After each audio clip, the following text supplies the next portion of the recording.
ഇന്ന് അഖില ലോക Sunday school ദിനമായി ആചരിക്കപ്പെടുന്നു. എല്ലാ വർഷവും നവംബർ മാസം 1-ാം ഞായറാഴ്ചയാണ് അഖില ലോക സൺഡേ സ്കൂൾ ദിനമായി ആചരിക്കപ്പെടുന്നത്.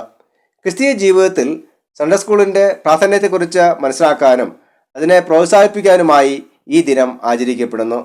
കുഞ്ഞുങ്ങളുടെ ആത്മീയവും സന്മാർഗികവും വൈകാരികമായ വികാസം ക്രിസ്തീയ മൂല്യങ്ങളിലൂടെ പരിപോഷിപ്പിക്കുന്നതിനും നല്ലൊരു സമൂഹത്തെ വാർത്തെടുക്കുന്നതിനും വേണ്ടിയാണ് ഈ സൺഡേ സ്കൂൾ പ്രസ്ഥാനങ്ങൾ ആരംഭിച്ചിട്ടുള്ളത്.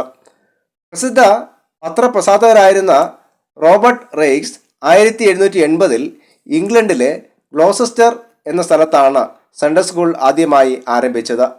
ഫാക്ടറികളിലും മറ്റും ജോലി ചെയ്യുന്ന അക്ഷര വിദ്യാഭ്യാസമില്ലാതിരുന്ന കുട്ടികളെ എഴുത്തും വായനയും അഭ്യസിപ്പിക്കുകയും വേദപുസ്തകം വായിക്കുവാൻ അവരെ പര്യാപ്തമാക്കുകയും ചെയ്യുക എന്ന ഉദ്ദേശത്തോടു കൂടിയാണ് ഇത് ആരംഭിച്ചത്. പിന്നീട് ക്രിസ്തീയ മൂല്യങ്ങളും സന്മാർഗീയതയുമായി ബന്ധപ്പെട്ട കാര്യങ്ങളും ഗണിതശാസ്ത്രം പോലെയുള്ള വിഷയങ്ങളും പഠിപ്പിക്കുവാൻ ആരംഭിച്ചു.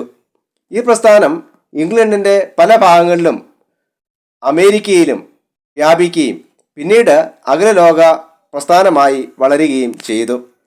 1785 ലണ്ടനിൽ സൺഡേ സ്കൂൾ സൊസൈറ്റിയും 1790 അമേരിക്കയിൽ സൺഡേ സ്കൂൾ പ്രസ്ഥാനം ആരംഭിക്കുകയും ചെയ്തു. ഇന്ത്യയിൽ സൺഡേ സ്കൂൾ യൂണിയൻ അഥവാ ISSU 1876 സ്ഥാപിക്കപ്പെട്ടു. All India Sunday school association AISSA 1982 national council of churches in ഇന്ത്യയുടെ നിർദ്ദേശപ്രകാരം ക്രിസ്തീയ വിദ്യാഭ്യാസം പരിപോഷിപ്പിക്കുന്നതിനും ഏകോപിപ്പിക്കുന്നതിനുമായി സ്ഥാപിക്കപ്പെട്ടു. ക്രിസ്തീയ ജീവിതത്തിൽ സൺഡേ സ്കൂൾ പ്രസ്ഥാനത്തിന് വലിയ പ്രാധാന്യമാണ് ഉള്ളത്. ഇന്നത്തെ ചിന്തയ്ക്കായി നൽകപ്പെട്ടിരിക്കുന്ന ചിന്താവിഷയം ഈ പൈതൽ എന്തായി തീരും എന്നുള്ളതാണ്. ഒരു കുഞ്ഞിൻ്റെ മാനസികവും ശാരീരികവുമായ വളർച്ചയിൽ ദൈവവചന പഠനത്തിനും മാതാപിതാക്കൾക്കുമുള്ള പങ്ക് വലുതാണ്. ന്യായാധിപന്മാർ 11-ാം അധ്യായം, എഫേസ്യർ 6-ാം അധ്യായം, ലൂക്കോസ് 1-ാം അധ്യായം എന്നീ വേദഭാഗങ്ങളെ ആസ്പദമാക്കി ഈ വിഷയം നമുക്ക് ചിന്തിക്കാം. ഒന്നാമത്തെ ചിന്ത, ദൈവിക ഉദ്ദേശ്യങ്ങൾക്ക് അനുസൃതമായി കുഞ്ഞുങ്ങളെ വളർത്തുക. ദൈവിക ഉദ്ദേശ്യങ്ങൾക്ക് അനുസൃതമായി കുഞ്ഞുങ്ങളെ വളർത്തുക. ന്യായാധിപന്മാർ 13-ാം അധ്യായം 1 മുതൽ 14 വാക്യങ്ങളിൽ ദാൻ ഗോത്രത്തിൽപ്പെട്ട സോര എന്ന സ്ഥലത്ത് പാർത്തിരുന്ന മനോഹയുടെയും ഭാര്യയുടെയും കടിഞ്ഞൂൽ പുത്രനായ ശിംശോന്റെ ജനനത്തെക്കുറിച്ചാണ് പറഞ്ഞിരിക്കുന്നത്. യോശുവയുടെ മരണശേഷം ഇസ്രായേൽ നയിച്ചത് ന്യായാധിപന്മാരായിരുന്നു. അവർക്ക് രാജാക്കന്മാർ ഉണ്ടായിരുന്നില്ല.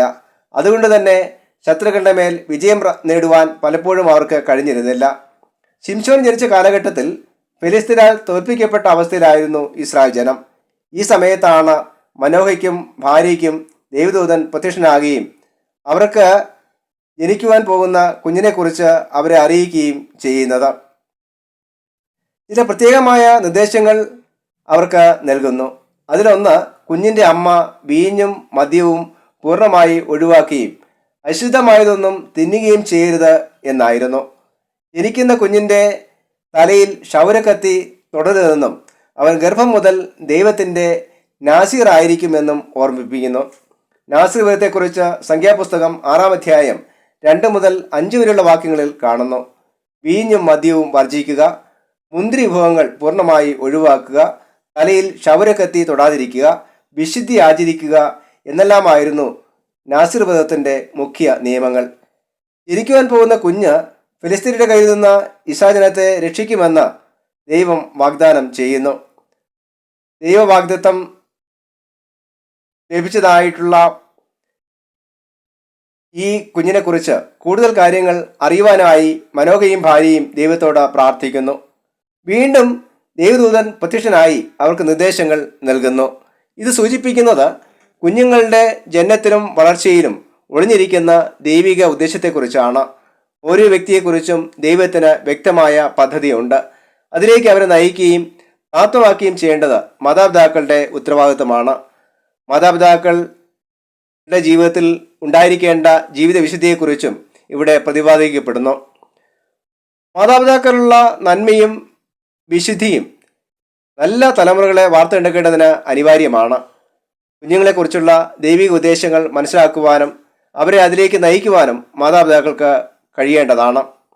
രണ്ടാമത്തെ ചിന്ത, മാതാപിതാക്കളെ അനുസരിക്കുകയും ബഹുമാനിക്കുകയും ചെയ്യുക. മാതാപിതാക്കളെ ബഹുമാനിക്കുകയും അനുസരിക്കുകയും ചെയ്യുക. എഫേസ്യർ 6 അധ്യായം 1 മുതൽ 4 വരെയുള്ള വാക്യങ്ങളിൽ മാതാപിതാക്കളെ അനുസരിക്കേണ്ട ഇതിൻ്റെ പ്രാധാന്യത്തെക്കുറിച്ച് പറഞ്ഞിരിക്കുന്നു. വേദപുസ്തകത്തിലെ 10 കൽപ്പനകളിൽ ഒരു പ്രധാനപ്പെട്ട കൽപ്പനയാണ് നിന്റെ അപ്പനെയും അമ്മയെയും ബഹുമാനിക്കുക എന്നുള്ളത്. ജീവിതത്തിൽ നന്മയും ദീർഘായുസ്സും ഉണ്ടാകുവാൻ ഇത് ആവശ്യമാണ് എന്ന് പറഞ്ഞിരിക്കുന്നു. മാതാപിതാക്കളെ കർത്താവിൽ അനുസരിപ്പിൻ എന്നാണ് പറഞ്ഞിരിക്കുന്നത്. അതായത് ദൈവത്തിന് വിരുദ്ധമായ നിർദ്ദേശങ്ങളും കൽപ്പനകളും അനുസരിക്കുവാൻ മക്കൾ ബാധ്യസ്ഥരല്ല. എന്നാൽ മറ്റെല്ലാത്തിലും അവർ മാതാപിതാക്കളെ അനുസരിക്കണം. ഈ ഭൂമിയിലെ മാതാപിതാക്കളെ സ്നേഹിക്കുകയും അനുസരിക്കുകയും ചെയ്ത കുട്ടികൾക്കാണ് ദൈവത്തെ അനുസരിക്കുവാനും ദൈവവുമായിട്ടുള്ള ബന്ധം നിലനിർത്തുവാനും കഴിയുന്നത്. മാതാപിതാക്കളുള്ള അനുസരണം കുഞ്ഞുങ്ങളുടെ ജീവിതത്തിൽ സ്വയം നിയന്ത്രണം അഥവാ സെൽഫ് കൺട്രോൾ വികസിപ്പിക്കുവാൻ സഹായിക്കുന്നു. തെറ്റുകളെ തിരിച്ചറിയുവാനും നന്മകളെ പിന്തുടരുവാനും ഇത് അവരെ പ്രാപ്തമാക്കുന്നു. അതോടൊപ്പം മുതിർന്നവരെയും അധികാരികളെയും ബഹുമാനിക്കുന്നതിനും സമൂഹത്തിൻ്റെയും രാജ്യത്തിൻ്റെയും നിയമങ്ങൾ അനുസരിക്കുന്നതിനും ജീവിതത്തിൽ നിയന്ത്രണങ്ങൾ സൃഷ്ടിക്കുന്നതിനും ഇത് അവരെ സഹായിക്കുന്നു. അനുസരണം കുട്ടികളിൽ അച്ചടക്കം ഉള്ളവരാകുവാനും ജീവിത വിജയത്തിലേക്ക് നയിക്കുവാനും സഹായിക്കുന്നു. കൂടാതെ സ്വാർത്ഥത ഇല്ലാതാക്കുന്നതിനും മറ്റൊരുമായി ചേർന്ന് സമൂഹത്തിൻ്റെ നന്മയ്ക്കായി പ്രവർത്തിക്കുന്നതിനും ഇത് വ്യക്തികളെ പ്രാപ്തമാക്കുന്നു. 4-ാം വാക്യത്തിൽ പിതാക്കന്മാരോട് മക്കളെ കോപിപ്പിക്കരുത് എന്ന് പറഞ്ഞിരിക്കുന്നു.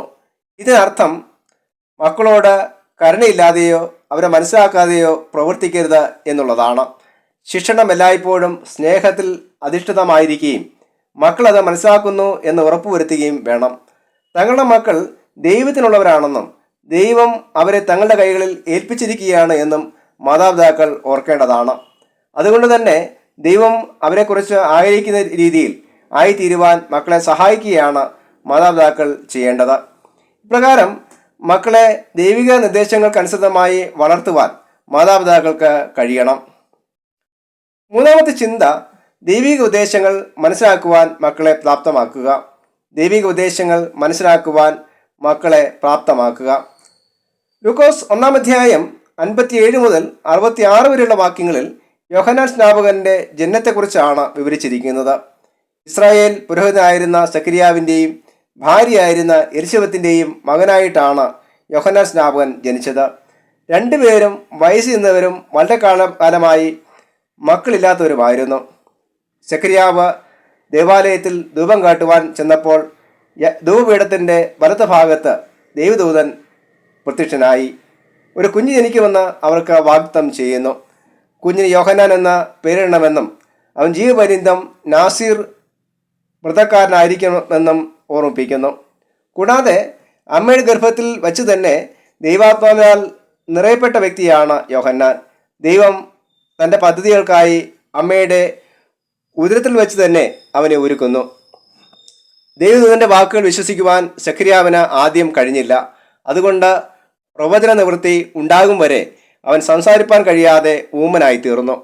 തുടർന്ന് സക്കരിയാവിനും ഭാര്യയ്ക്കും ഒരു കുഞ്ഞ് ജനിക്കുകയും 8-ാം ദിവസം അവനെ പരിശോധന കഴിപ്പിക്കുകയും ദൈവത്തിൻ്റെ നിർദ്ദേശപ്രകാരം അവന് യോഹന്നാൻ എന്ന പേരിടുകയും ചെയ്യുന്നു. സക്കരിയാവിൻ്റെ വായും നാവും തുറന്ന് അവൻ സംസാരിക്കുവാൻ ആരംഭിച്ചു. ഈ സംഭവമാണ് ഈ പൈതൽ എന്തായി തീരുമെന്ന വലിയൊരു മഹനീയമായ ചിന്തയിലേക്ക് ആളുകളെ നയിച്ചത്. മക്കൾ ദൈവത്തിൻ്റെ ദാനമാണെന്നും ദൈവിക ഉദ്ദേശങ്ങൾക്കനുസൃതമായി അവരെ വളർത്തുക മാത്രമാണ് തങ്ങളുടെ ദൗത്യമെന്നും മാതാപിതാക്കൾ മനസ്സിലാക്കിയിരിക്കണം.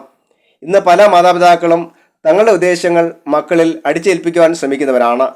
ദൈവിക ഉദ്ദേശം മനസ്സിലാക്കുന്നതിനായി മാതാപിതാക്കൾ പ്രാർത്ഥന ജീവിതമുള്ളവരാകണം. അതുകൊണ്ട് തന്നെ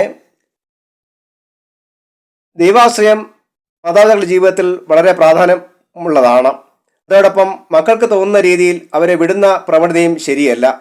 തങ്ങളെക്കുറിച്ചുള്ള ദൈവിക ഉദ്ദേശം മനസ്സിലാക്കുവാൻ അവരെയും പ്രാപ്തമാക്കേണ്ടത് മാതാപിതാക്കളുടെ ചുമതലയാണ്. മക്കൾ ദൈവത്തിൻ്റെ ദാനമാണ്. ഈ ഭൂമിയിൽ ജനിക്കുന്ന ഓരോ വ്യക്തിയെക്കുറിച്ചും ദൈവത്തിന് വ്യക്തമായ ലക്ഷ്യവും പദ്ധതിയുമുണ്ട്.